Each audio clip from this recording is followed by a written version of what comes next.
नमस्कार, मैं अजय कुमार। दिनांक 23 जून साल 2023। जगह बिहार की राजधानी पटना में मुख्यमंत्री नीतीश कुमार का आवास।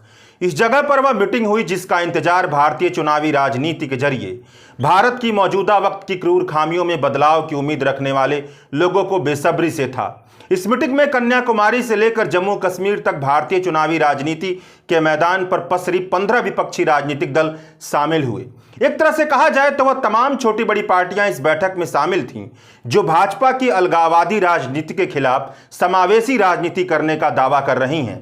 भाजपा की संविधान विरोधी कामकाज के खिलाफ खुद को संविधान बचाने की लड़ाई लड़ने वाली पार्टियां बता रही हैं। इस मौके पर मैं भी द वायर की तरफ से रिपोर्टिंग करने के लिए पटना में मौजूद था। तो इस वीडियो में मैं इस विषय पर बात करने जा रहा हूं कि इस मीटिंग की सबसे बड़ी उपलब्धि क्या रही है। 23 जून के दिन पटना का नजारा कैसा था, इस मीटिंग और प्रेस कॉन्फ्रेंस के दौरान क्या हुआ, इस मीटिंग से किस तरह के राजनीतिक संदेश मिल रहे हैं। सबसे पहले बात करते हैं कि इस मीटिंग की सबसे बड़ी उपलब्धि क्या रही है। पटना में 15 अपोजिशन पार्टियों का एक साथ आ जाना कोई आसान काम नहीं था। बहुत लंबे समय से नीतीश कुमार इसके लिए पहलकदमी कर रहे थे। भारतीय चुनावी राजनीति की जो प्रकृति है, जो उसका तासीर है, उसके लिहाज से देखा जाए तो यह बहुत ही मुश्किल काम था। मतलब सोच कर देखिए कि JDU, RJD, TMC, CPI, CPM, CPI ML, Congress, National Conference, PDP, Shiv Sena, NCP, SP, AAP, DMK, JMM अगर एक साथ एक मंच साझा कर रही हैं तो इसका मतलब है कि वह तमाम पार्टियां एक साथ मंच साझा कर रही हैं जो एक दूसरे के खिलाफ चुनाव लड़ती हैं, जिनमें कई सारे मतभेद हैं, जिनकी महत्वाकांक्षाएं अलग अलग रहती हैं। इनसे एक मंच पर एक सुर में बात करने का मतलब है कि बहुत मुश्किल काम को अंजाम दिया गया है। यही इस बैठक की सबसे बड़ी सफलता बताई जा रही है।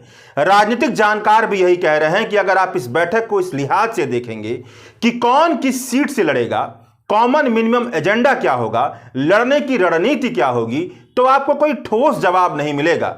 मगर इन सारे सवालों के जवाब को हासिल करने की सबसे पहली सीढ़ी यही है कि सबसे पहले सब विपक्षी पार्टियां एक साथ मिलकर एक सुर में बात करना शुरू करें। आम आदमी पार्टी को छोड़ दिया जाए तो पटना के मंच पर साफ दिखा कि सब एक साथ आने के लिए राजी हैं, सब एक सुर में बात कर रहे हैं। अगर आप इस आधार पर देखेंगे तो आपको दिखेगा कि विपक्षी एकता का रास्ता बनता हुआ दिख रहा है। एक मायने में देखा जाए तो यह एक ऐतिहासिक बात है कि सब यह बात कह रहे हैं कि वह सब यूनाइटेड हैं और सब एक साथ मिलकर चुनाव लड़ेंगे।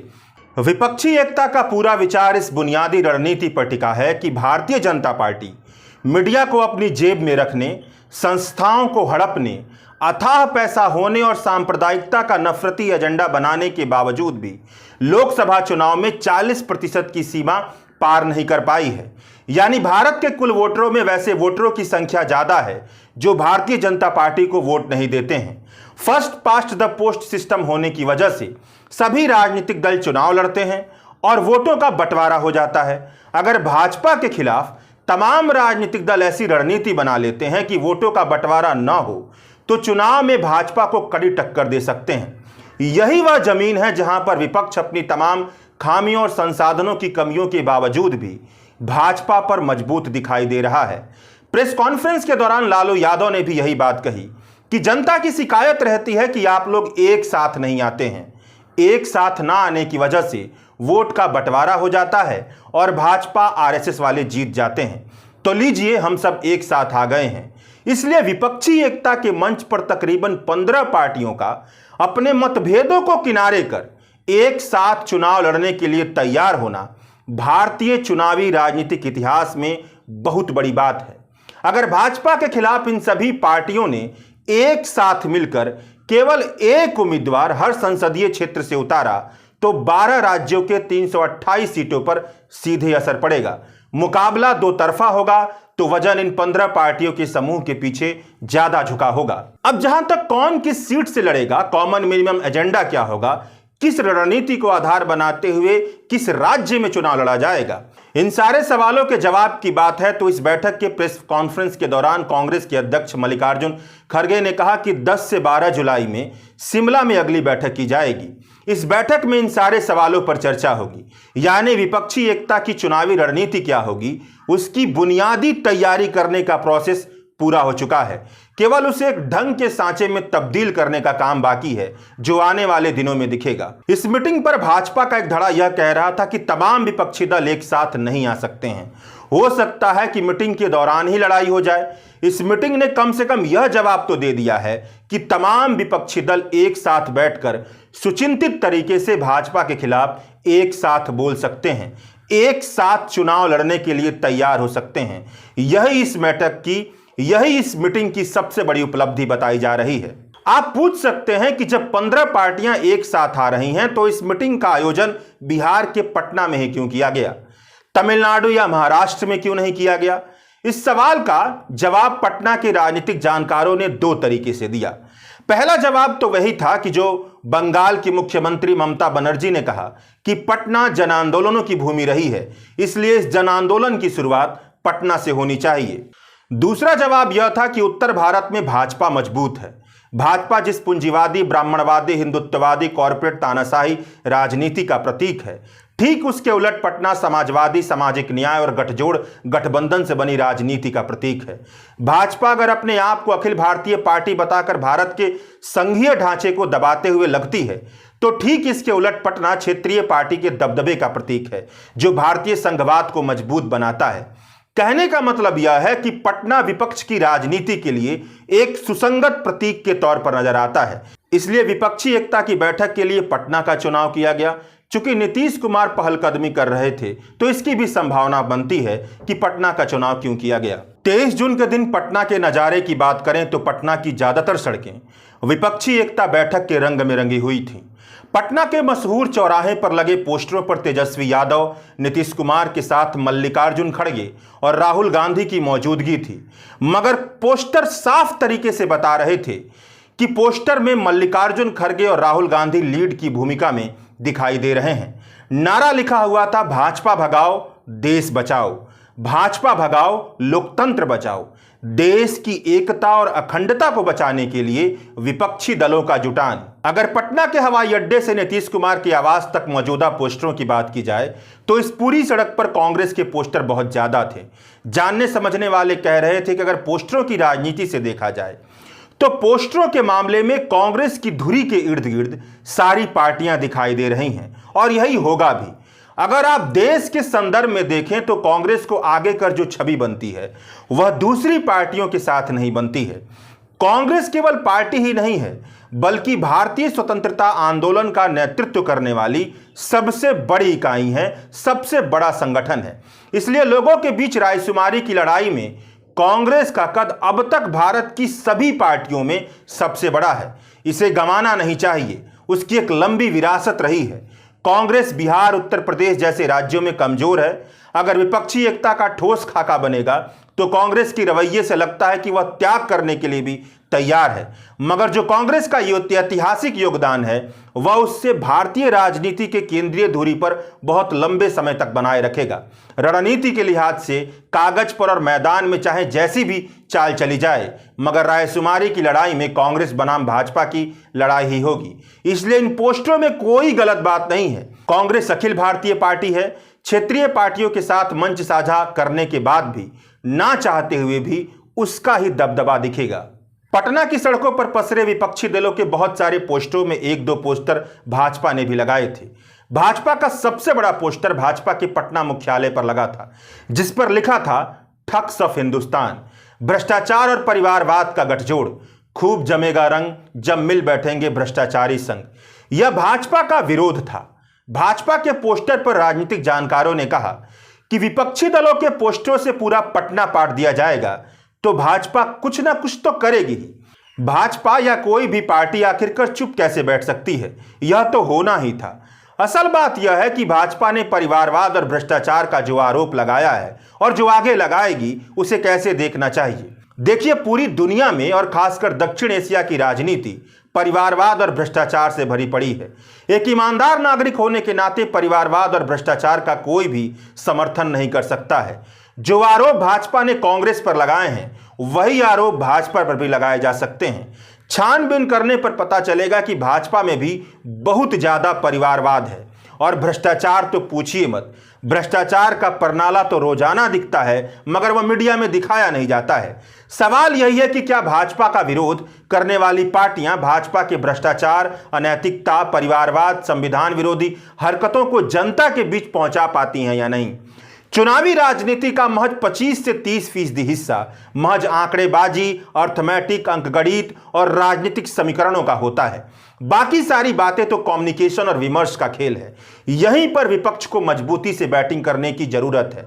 जैसे एक बात भाजपा की तरफ से लगातार कही जाएगी कि नरेंद्र मोदी को हराने के लिए सारे भ्रष्ट इकट्ठा हो गए हैं, तो इसका तोड़ यही है कि विपक्ष लोगों तक यह बात पहुंचाने में कामयाब हो जाए कि नरेंद्र मोदी को नहीं, बल्कि उस समूह को हराने के लिए सारी राजनीतिक पार्टियां इकट्ठा हुई हैं जो भारत की बुनियाद पर हमला कर रही है, भारत के सहअस्तित्व के चरित्र को नफरत में तब्दील कर रही हैं, संविधान में लिखित लोक कल्याण की बजाय केवल और केवल सत्ता पाने के लिए काम कर रही हैं, भ्रष्टाचार के समंदर में डूबी हुई हैं। मीडिया और संस्थानों पर इस कदर कब्जा किया गया है कि लोकतंत्र के सारे नियम बर्बाद हो चुके हैं। अर्थव्यवस्था इतनी नासूर बन चुकी है कि आम आदमी का जीना बदतर होते जा रहा है। कहने का मतलब यह है कि भाजपा के हर आरोप का जवाब यही है कि भाजपा के काले कारनामों को ज्यादा से ज्यादा लोगों तक पहुंचाने में विपक्षी पार्टियां सफल हो पाएं। अब पोस्टरबाजी की राजनीति से आगे बढ़ते हुए मीटिंग और प्रेस कॉन्फ्रेंस पर बात कर लेते हैं। केवल आम आदमी पार्टी की नाराजगी को छोड़ दिया जाए तो तकरीबन 15 पार्टियां एक साथ मिलकर चुनाव लड़ने के लिए सहमत दिखीं। बैठक में दिल्ली के मुख्यमंत्री अरविंद केजरीवाल और मल्लिकार्जुन खड़गे के बीच दिल्ली के अध्यादेश को लेकर थोड़ी उठापटक भी हुई। सुप्रीम कोर्ट के आदेश के बावजूद केंद्र सरकार ने अध्यादेश ला करके दिल्ली सरकार की प्रशासनिक शक्तियों को पूरी तरह से छीन लिया है। मुख्यमंत्री अरविंद केजरीवाल चाहते हैं कि राज्यसभा में सारी विपक्षी पार्टियां इस अध्यादेश का विरोध करें, मगर कांग्रेस की तरफ से उन्हें पूरा भरोसा नहीं मिल रहा है। इसलिए अरविंद केजरीवाल इस बैठक की ज्वाइंट प्रेस कॉन्फ्रेंस में भी शामिल नहीं रहे। मीटिंग से बाहर निकलकर उन्होंने प्रेस स्टेटमेंट भी जारी कर दिया कि केंद्र सरकार के काले अध्यादेश को हराना बहुत जरूरी है। मीटिंग में शामिल 15 दलों में से 12 दलों का प्रतिनिधित्व राज्यसभा में है। 11 दलों ने केंद्र के अध्यादेश पर दिल्ली सरकार का समर्थन किया है, मगर कांग्रेस ने नहीं किया है। कांग्रेस केंद्र सरकार के अध्यादेश पर अपना रुख साफ करे, नहीं तो हम उनके साथ किसी भी बैठक में शामिल नहीं होंगे। आम आदमी पार्टी और कांग्रेस के बीच की जो यह तकरार है, उस पर राजनीतिक चिंतकों का कहना है कि यह तकरार स्वाभाविक है, यह नेचुरल है। आम आदमी पार्टी दिल्ली और पंजाब की पार्टी बन चुकी है। एक छोटा सा वर्ग उसे कांग्रेस का विकल्प भी समझता है, तो स्वाभाविक सी बात है कि तकरार तो होगी ही। इसलिए अध्यादेश के मुद्दे पर 11 पार्टियों ने तो हां कह दिया। जम्मू कश्मीर की तरफ से उमर अब्दुल्ला ने आर्टिकल 370 को लेकर अरविंद केजरीवाल के बयान पर नाराजगी जताने के बाद भी हां कह दिया, मगर कांग्रेस की तरफ से साफ शब्दों में हां नहीं आया। ऐसी स्थिति में ईमानदारी से कहा जाए तो कांग्रेस और आम आदमी पार्टी का सत्ता बंटवारे को लेकर टकराना लाजमी है। आम आदमी पार्टी के साथ दिक्कत यह है कि वह मुश्किल से 15 साल पुरानी पार्टी भी नहीं है। चुनाव जीतने के बावजूद भी उसने राजनीति के सारे हथकंडे अपना लिए हैं। इसलिए उसके भीतर की खामियां और राजनीतिक परिस्थितियां उसे इतना मजबूर कर देंगी कि अगर उसे भाजपा के खिलाफ राजनीति करनी है तो भाजपा के खिलाफ बने रहे धड़े में शामिल होना ही पड़ेगा। बस देखने वाली बात यह है कि वह समय कब आता है।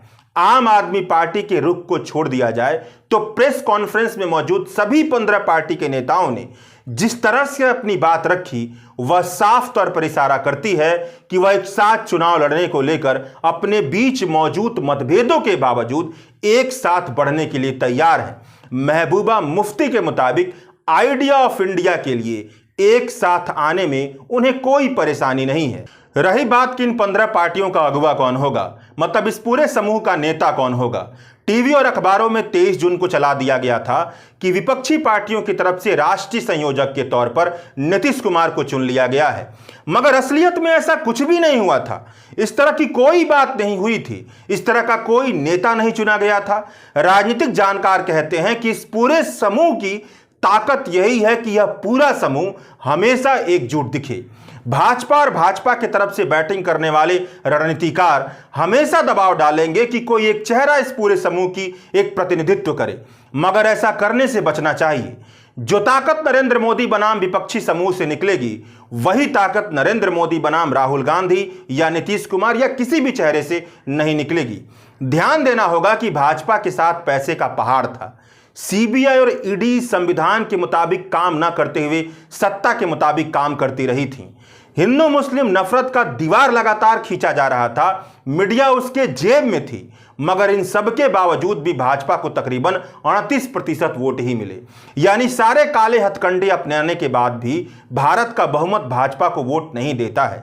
इसलिए विपक्षी दल अगर अपनी एकता बनाए रखते हुए वैसी ही रणनीति नहीं अपनाते हैं जो भाजपा के जाल में फंसने जैसी होगी, तो वह कमाल करने की ज्यादा संभावना बनाए रखेंगे।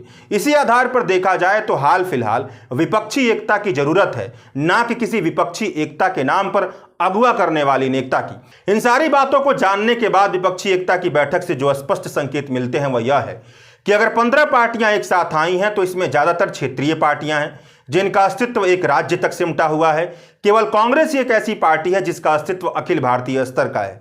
मतलब विपक्षी एकता का बेहतर अंक गणित बनाने के लिए जिस बेहतर रसायन की जरूरत है, जिस बेहतर केमिस्ट्री की जरूरत है, उसमें कांग्रेस को सबसे ज्यादा कुर्बानी देनी पड़ेगी और कांग्रेस यह कुर्बानी देने के लिए तैयार लग रही है। कांग्रेस सीटों को लेकर समझौता करने के लिए तैयार दिख रही है। चूंकि विपक्ष की सभी पार्टियों में कांग्रेस ही एकमात्र अखिल भारतीय पार्टी है, इस लिहाज से सीटों के मामले में सबसे ज्यादा त्याग करने के बाद भी साल 2024 के चुनाव में भाजपा के खिलाफ रायशुमारी बनाने के औजार के तौर पर कांग्रेस को सबसे बड़ी भूमिका निभानी है। भाजपा की रणनीति यही रहती है कि वह दरबारी और गोदी मीडिया के जरिए नरेंद्र मोदी के चेहरे को 24 घंटे बेचती है, 24 घंटे चमकाती है। लोगों के जीवन से जुड़े बुनियादी मुद्दे जैसे कि बेरोजगारी, महंगाई, आमदनी, गरीबी पर बात नहीं करती है। इन मुद्दों से भटकाने के लिए हिंदू मुस्लिम नफरत का इस्तेमाल करती है। झूठे और पाखंडी देशद्रोही तत्वों को देशभक्त बनाकर बेचती है। इसी हिसाब से वह साल 2024 का चुनाव भी लड़ेगी। विपक्षी एकता की बैठक प्रेस कॉन्फ्रेंस में सभी नेताओं ने जिस तरह का बयान दिया है, उसमें मोदी हटाओ से ज्यादा संवैधानिक मूल्यों से सजे धजे देश को बचाने की बात ज्यादा है। राहुल गांधी ने कहा कि भारत की नींव पर हमला किया जा रहा है, संस्थाओं को बर्बाद किया जा रहा है। यह विचारधारा की लड़ाई है। जो लोग संविधान की विचारधारा में भरोसा करते हैं वह साथ मिलकर लड़ेंगे। अखिलेश यादव ने कहा कि हम दलगत राजनीति के लिए नहीं बल्कि देश बचाने के लिए इकट्ठा हुए हैं। ममता बनर्जी ने कहा कि 3 चीजें साफ हो गई हैं, we are united with fight together, और हमें विपक्ष ना कहिए। हम इस देश के नागरिक हैं, हम देशभक्त हैं। संस्थाओं जैसे कि ईडी, सीबीआई सबको बर्बाद कर दिया गया है। इन सबको बचाने के लिए हम आगे आए हैं। लालू यादव ने कहा कि भिंडी, आटा, चावल, तरकारी सबका दाम बढ़ा दिया गया है। इन सारी बातों से साफ तौर पर दिखता है कि विपक्षी दल केवल मोदी हटाओ की राजनीति नहीं कर रहे हैं, बल्कि यह बता रहे हैं कि क्यों उनका साथ आना जरूरी है। मोदी हटाओ के नारे से ज्यादा नरेंद्र मोदी भारत की बर्बादी की किन किन बातों के प्रतीक बन चुके हैं, इन्हें ही लोगों के बीच पहुंचाने की ज्यादा जरूरत है। अगर यह बात आम लोगों तक पहुंच गई कि मौजूदा वक्त की भाजपा सरकार उन सीमाओं को तोड़कर गैर लोक कल्याणकारी राज्य चला रही है जिसके भीतर भारत का लोकतंत्र बसता है, तो विपक्षी एकता बहुत ज्यादा कारगर साबित होगी। शुक्रिया। द वायर के और वीडियोस देखने के लिए सब्सक्राइब करें और बेल आइकन पर क्लिक करें। स्वतंत्र पत्रकारिता की आर्थिक मदद करने के लिए डिस्क्रिप्शन में दिए गए लिंक पर जाएं और अपनी राशि चुनें।